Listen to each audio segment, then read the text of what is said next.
Bismillahirrahmanirrahim. Alhamdulillah. Nahmaduhu wa nasta'inuhu wa nastaghfiruh. Na'udzu billahi min shururi anfusina wa min sayyiati a'malina. May yahdihillahu fala mudilla lahu wa may yudlil fala hadiya lahu. Asyhadu an la ilaha illallah wahdahu la syarika lahu. Wa asyhadu anna Muhammadan 'abduhu wa rasuluhu wa la nabiyya ba'dahu. Allahumma salli wa sallim wa barik ala sayyidina maulana Muhammad wa ala alihi wa sahbihi wa dzurriyyatihi wa atba'ihi ila yaumil qiyamah. Amma ba'd. Kita hormati, kita muliakan dan kita cintai para habaib, para syaraib Nabiyatul Mustafa sallallahu alaihi wasallam. Dan kita muliakan dan kita hormati para alim ulama, tokoh agama, para muhibbin, hadirin hadirat rahimakumullah. Pertama-tama kita bersyukur kehadirat Allah Subhanahu wa taala atas nikmat anugerah yang tidak terhingga yang selalu dicurahkan kepada kita. Dengan demikian itu kita bisa kembali berkumpul bersama-sama di majelis yang penuh berkah dan rahmat ini. Mudah-mudahan perkumpulan kita berlanjut sampai di alam surga nanti. Amin. Kemudian salawat dan salam atas junjungan kita Nabi besar Muhammad sallallahu alaihi wasallam dan seluruh keluarga, para sahabat, zuriyat dan pengikut beliau hingga yaumil qiyamah. Para muhibbin rahimakumullah, kita masih mengkaji hikmah yang ke-244, yaitu perkataan Imam Ahmad bin Athaillah As-Sakandari rahimahullah, laula mayyadinun nufus ma tahaqqaqa sayrus sa'irin idza masafata bainaka wa bainahu idza masafata bainaka wa bainahu hatta tatwiyaha wa la qut'ata bainaka wa bainahu hatta tamhuha waslatuka. Hikmah yang ke-244, yang artinya beliau mengatakan bahwa jikalau tidak ada nafsu ammarah, kalau tidak ada nafsu ammarah dalam setiap manusia itu, niscaya tidak ada istilah salih suluk. Adanya istilah perjalanan menuju kepada Allah itu karena adanya nafsu ammarah. Idla masafata bainaka wa bainah, karena sebenarnya tidak ada jarak antara engkau antara Tuhan, hatta tatwiyaha, sehingga engkau lalui. Kenapa kita merasa jauh dengan Allah? Karena nafsu ammarah. Dan tidak ada permusuhan antara engkau antara Allah sehingga menghapuskan akan dia oleh hubungan engkau. Tidak ada permusuhan antara kita dan Allah. Seandainya nafsu ammarah itu tidak ada. Nah, para muhibbin rahimakumullah, nafsu ammarah ialah nafsu yang selalu mengajak kita untuk maksiat kepada Allah.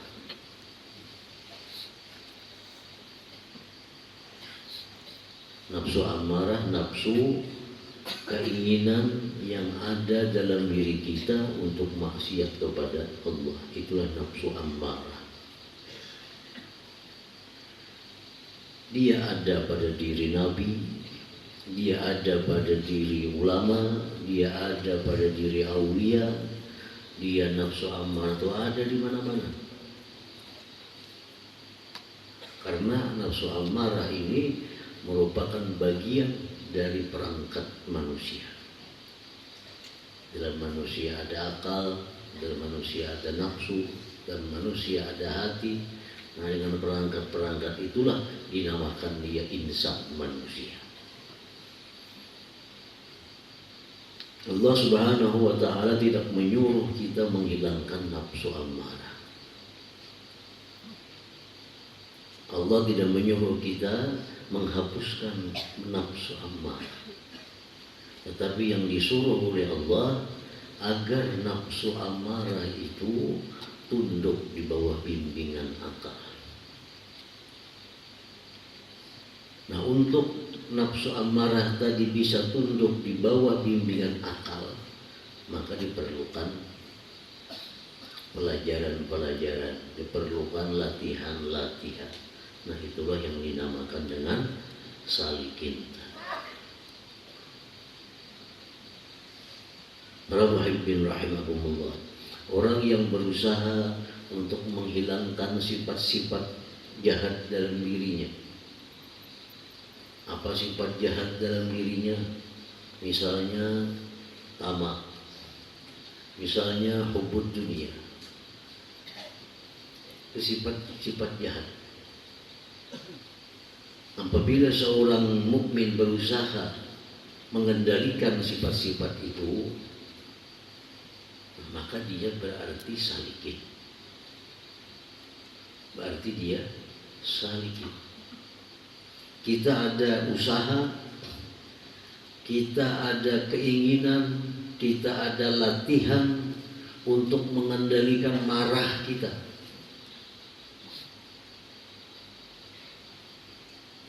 Marah itu jangan dibuang dalam diri kita. Marah itu mesti ada. Tetapi marah itu mesti dikendalikan. Kapan harus marah? Dalam hal apa kita marah? Nah, untuk bisa demikian diperlukan latihan-latihan.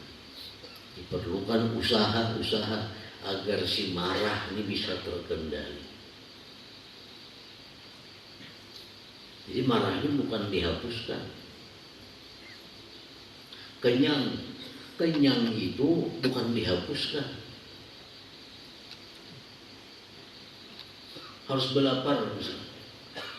Kenyang itu mesti ada, tapi kenyangnya itu dikendalikan. Jangan sampai kenyang ini membuat lemah beribadah kepada Allah. Tetapi justru kenyang ini membuat kita tambah kuat ibadah kepada Allah.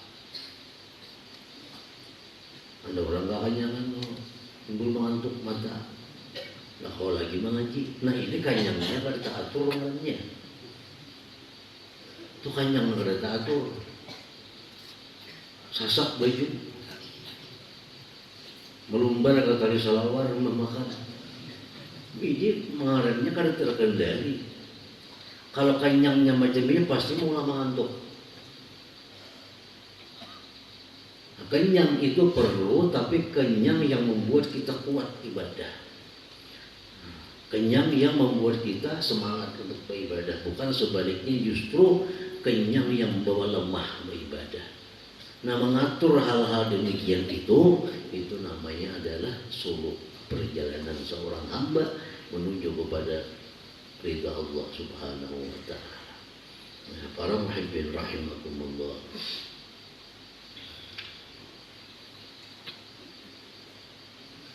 fatahliyatul abdi nafsahu minas sifatil mazmumah wa tahliyatuhu nafsahu bi sifatil mahamidah tusamma suluka. Membersihkannya seorang hamba akan dirinya dari sifat-sifat tercela, kemudian dia hiasi dirinya dengan sifat-sifat terpuji, itu namanya adalah suluk dalam istilah. Orang bersuluk ya. Orang yang bersuluk, kalau orangnya disebut salik. Kalau perjalanannya dinamakan suluk. Orang bersuluk.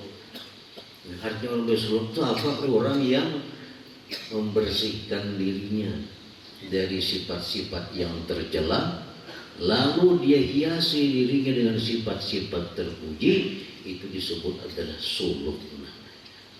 Dan ini kewajiban bagi setiap orang yang beriman.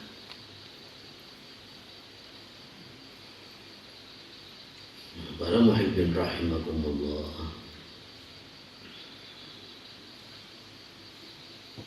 Jadi artinya masalah ini kada bisa setayuhnya,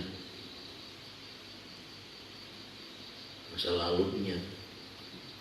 Ini mesti jadi pekerjaan yang mesti dituntaskan.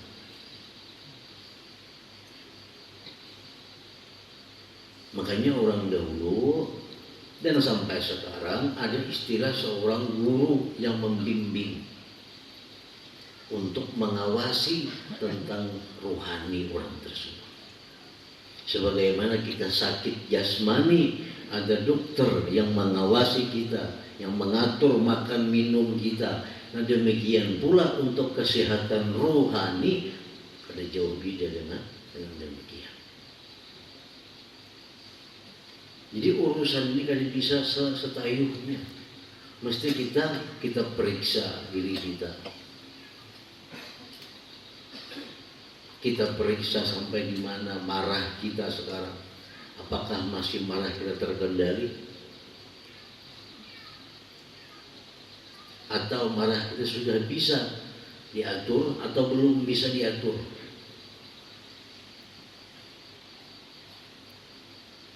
Melihat orang maksiat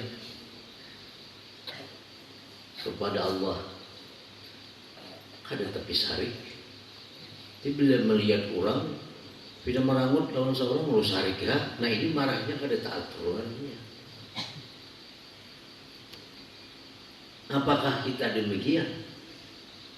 Kita melihat ada orang minum arak, kita melihat ada orang judi, kita ada melihat orang buka aurat. Kita melihat orang ada memainkan alat-alat yang diharamkan Allah. Marahkah kita? Marah. Marahnya itu melebihi daripada marahnya dia disinggung orang. Lebih marah daripada dia tidak dihormati orang. Nah ini berarti marah yang jujur sudah. Nah, para muhibbin rahimakumullah. Jadi ngarannya salik itu demikian. Orang yang mengatur dirinya, mengawasi dirinya bagaimana hal-hal yang berhubungan dengan Allah dan hamba-hamba Allah. Kita kada dihirani orang sarik. Sudah Allah kada dihirani orang kada sarik. Nah berarti salik kita belum suluk, salik kita belum berjalan di jalan yang diridai Allah.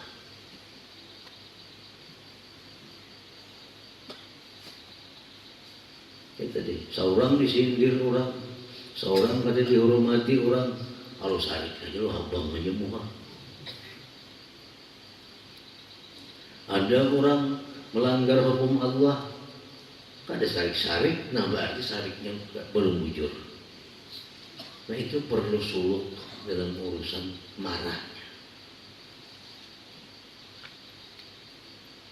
Bila sudah kita bisa menempatkan marah, kapan harus marah dan kepada siapa kita marah, sudah bisa, nah kita lagi sudah berada di jalan salikin.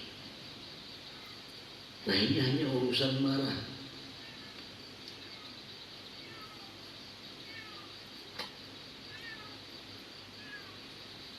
Nah di sini dicontohkan dua sifat yang mesti kita bereskan dalam diri kita sebagai pembuka kepada sifat-sifat yang lain. Fatahliyatu nafsihi minal kibri wa tahliyatuhu bittawadu.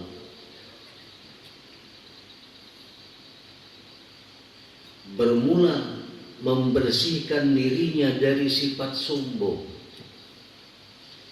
dan menghiasi dirinya dengan tawadu. Itulah yang dinamakan dengan suluk tadi. Kita ini supaya kau membersihi sombong kita. Kenapa sombong di sini? Karena sombong ini maksiat pertama, maksiat paling tua. Maksiat apa? Maksiat paling tuha, sombong. Maksiat apa yang paling ganal dosanya? Sombong.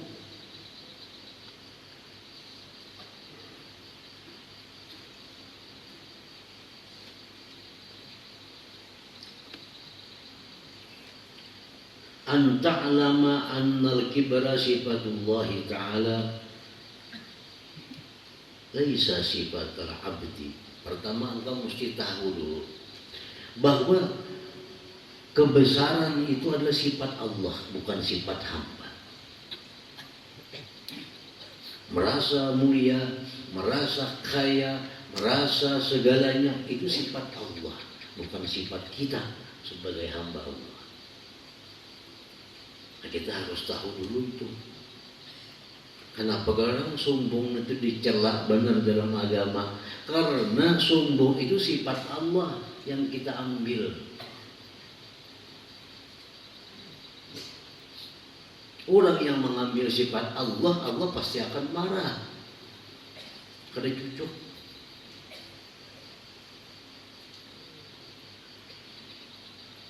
An ta'lama anna kibra sifatullahi ta'ala wa laysa sifatul abdi, bahwa kesombongan itu adalah sifatnya Allah, bukan sifat seorang hamba. Nama-nama Tuhan ada namanya Al-Kabir yang maha besar, Al-Mutakabbir itu ampun Tuhan.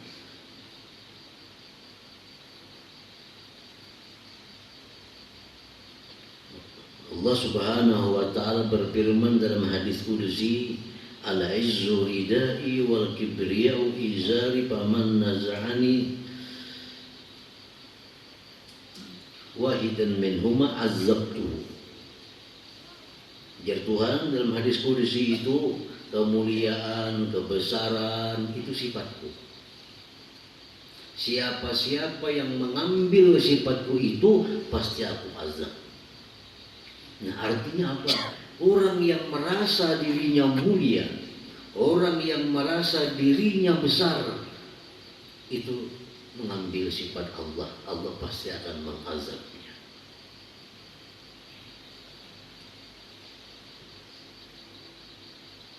Nah, kalau kita kadang bisa menghilangkan sifat ini, masih bisa, masih datang ya sifat ini. Karena sebab-sebab kebesaran itu ada pada diri. Sebab-sebab kemuliaan itu ada pada diri. Pangkat tinggi, duit banyak, orangnya bungas. Ini sebab-sebab itu ada pada diri. Sehingga merasa mulia, merasa besar itu selalu datang ke dalam hati kita. Nah, di situ diperlukan adalah tobat kepada Allah yang tidak lepas pada diri orang ini. Nah, tobat itu banyakin.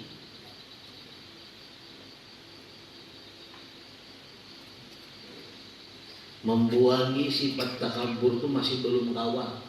Kenapa? Sugih adalah waninya, bungas adalah waninya, gagah adalah waninya, pangkat tinggi adalah waninya. Sehingga menghilangi sombong itu sulit. Nah, kalau demikian halnya, perbanyak minta ampun kepada Allah, perbanyak istighfar kepada Allah. Maka itu akan sedikit demi sedikit mengurangi kesombongan yang ada pada dirinya. Amun miskin, awak kada tepi sihat, duit kada tepi ada, bapangkat kada, ini tak mudah tawadhu. Mensombong apa disombongakan? Sugih kada, pangkat kada ada, awak kada tepi sihat, apa disombongakan? Nah, ini tawadhu lebih mudah orang seperti ini. Tapi kalau secara bercukup, secara berlebih, nah itu untuk mendatangkan tawadhu ini lebih sulit. Nah, caranya kayak apa? Selalu minta ampun kepada Allah, selalu istighfar kepada Allah. Karena sifat sombong selalu datang dalam dirinya karena banyaknya sifat-sifat yang membawa ke sana. Jadi orang yang kaya, orang yang gagah, orang yang kuat, orang yang berpangkat tinggi, ini sulit jauh dari sombong. Nah, hanya apalagi caranya? Berusaha membuangi sombong, memperbanyak istighfar. Yang sama istighfar orang susah, berduit kagak, awak uyuh, puput pun sama. Ini ngapa disumbungakan, gak ada. Masa orang cukup untuk disumbungakan. Nah jadi orang seperti ini paling baik banyak istighfar, banyak minta ampun kepada Allah.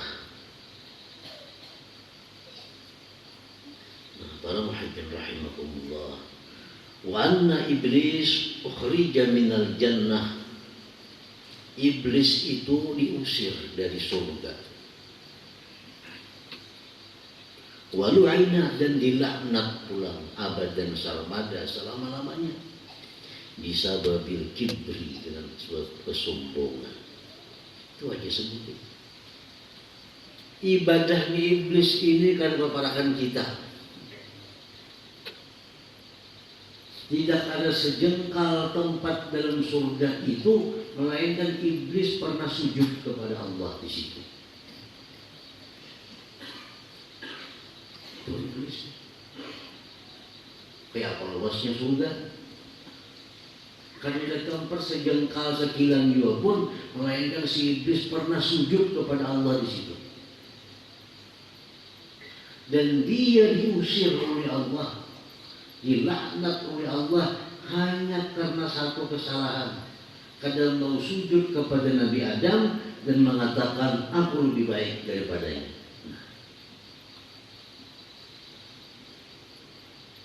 Kadang ada ibadah kita manusia yang sanggup menandingi ibadah iblis. Surga itu pada baparakan luasnya lawan bumi. Kada ada sakilan pun tempat iblis kada pernah sujud kepada Allah di situ. Tapi dia diusir oleh Allah.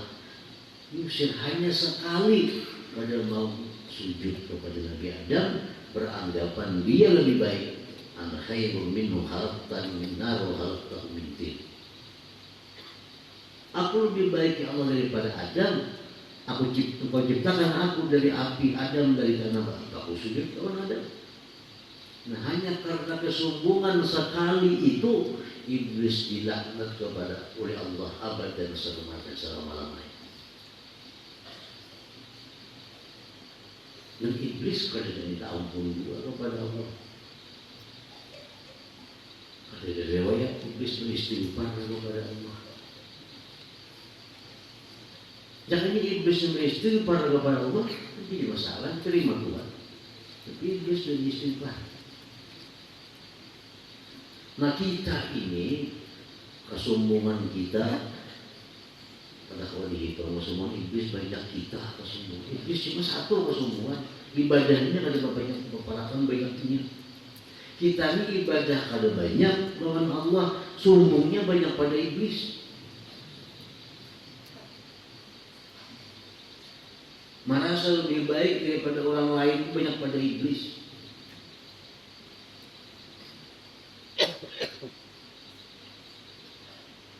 Nah, kenapa kita bisa demikian? Karena salah satunya adalah istighfar. Kita istighfar, kita minta ampun kepada Allah. Ayo hari ini 10 kali kita sombong, tapi 100 kali kita istighfar kepada Allah. 10 kali hari ini sombong, merasa segala begitu. Kayak tadi di situ, masa sombong. Dibanyaki istighfarnya kepada Allah, maka ini menghapuskan dosa merasa kesombongan tadi. Nah, para muhibbin rahimakumullah,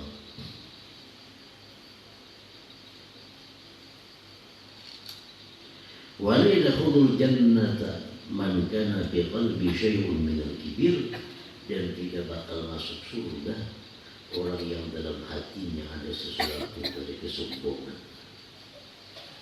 Kalau dia kada tobat tadi, orang itu terkabur, mati kada sempat tobat itu pasti ke neraka. Pasti sudah ke neraka. Karena Allah berfirman dalam hadis-hadis Nabi dan hadis kursi dari Nabi SAW bahwa tidak masuk surga orang yang dalam hatinya ada seberat zarah kesombongan. Ini yang kada tobat. yang kada beristighfar kepada Allah.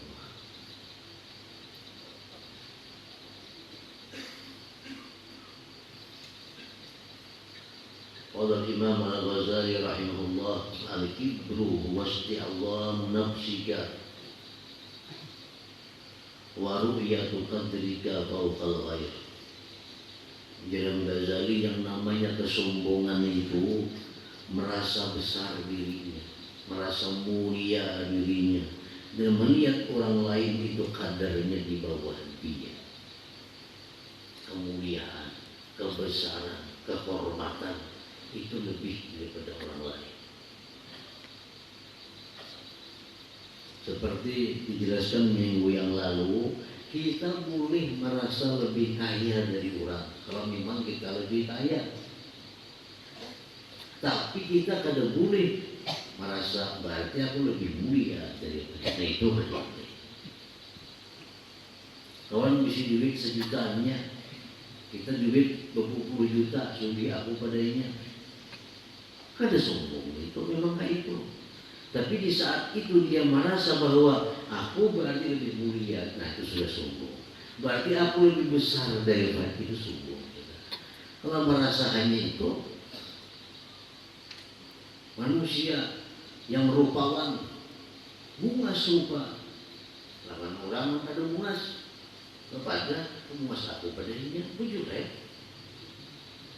padahal puasa pada aku berurut pada orang, tersinggung orang, bungas aku padanya, bisa bujur.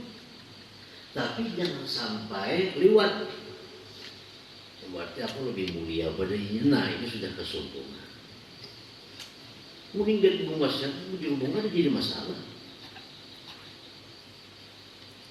Tapi kalau merasa bahwa aku lebih bungas padanya, berarti aku lebih dihargai daripada inya, aku lebih terkemuka dari, nah itu sudah sombong. Itu sudah sombong.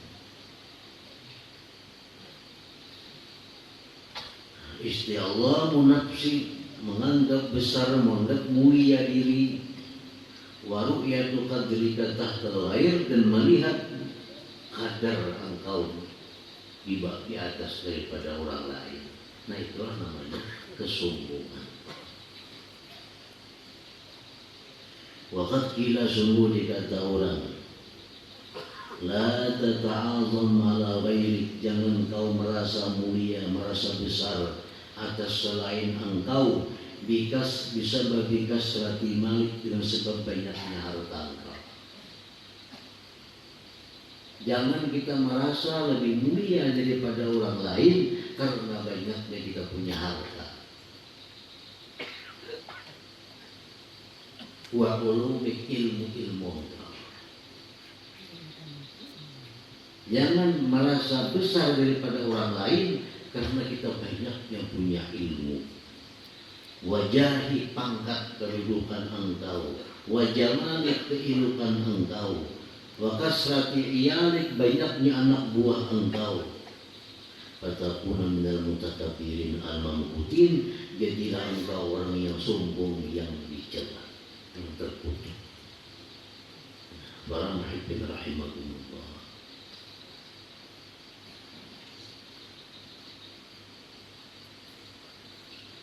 Jadi sifat kesombongan yang ada di dalam hati kita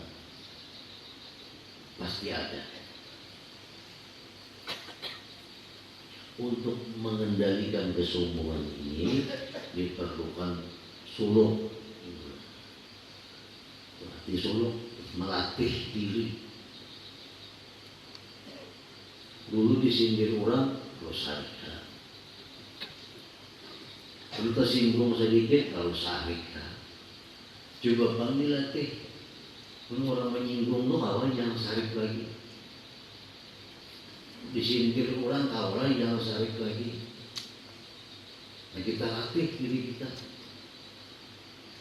Padahal orang mengapakah? Kan tersinggung lagi, kada sarik lagi.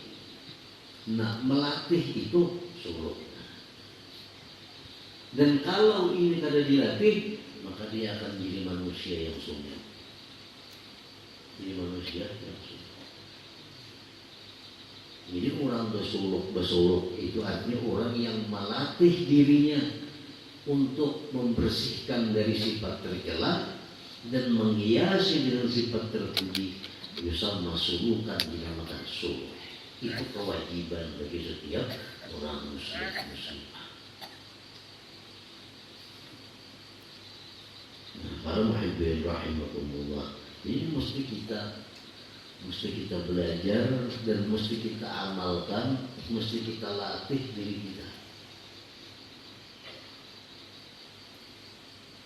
Pemarah dalam diri kita birisakan pemarahnya.